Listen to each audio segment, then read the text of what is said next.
So let's recap. I don't want to talk you guys' heads off. Let's recap. The first way is manufactured spending. That is the act of spending credit, returning it to debit, using the debit to pay the credit card back, and then rinse repeating using third-party apps to be rewarded more money. The second method is just organic spending, but filtering the money through your credit card. So you go to buy the gas, you use a credit card to purchase the gas, and the same money in your bank account that you were going to use to buy the gas, you instead use that to pay back the credit card.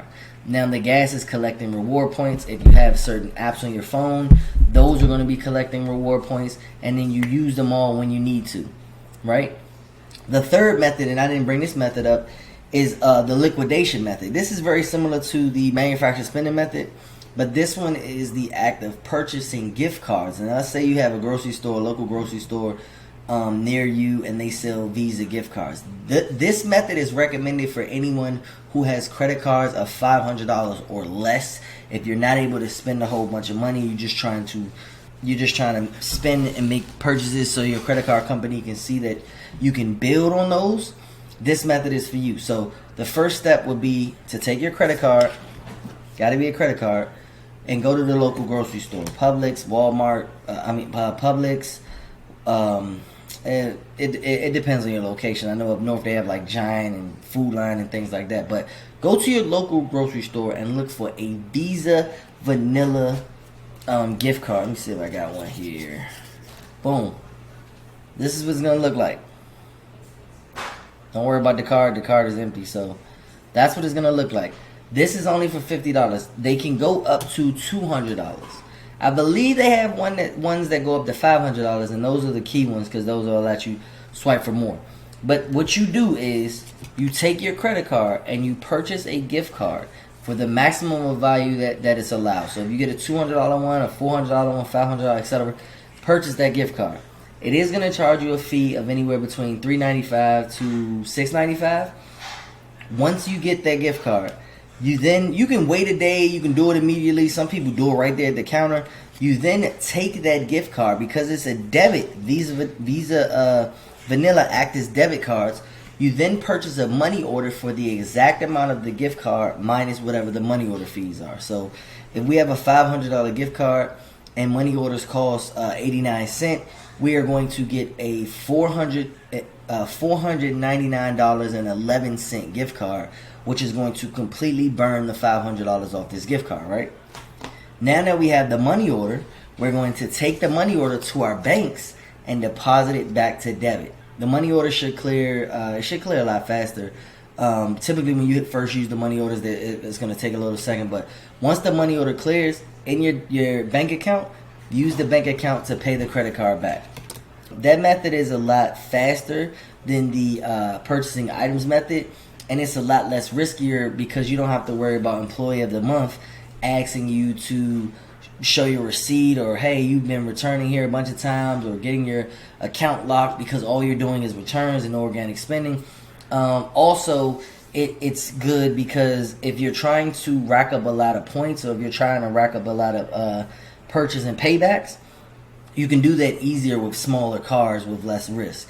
I tell people to start here when you only have maybe one or two credit cards of like $300 or something like that, so you can make the purchases, pay it back.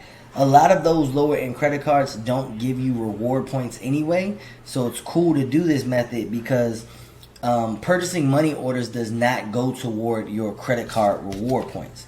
So I wouldn't recommend it if you have a card for $15,000.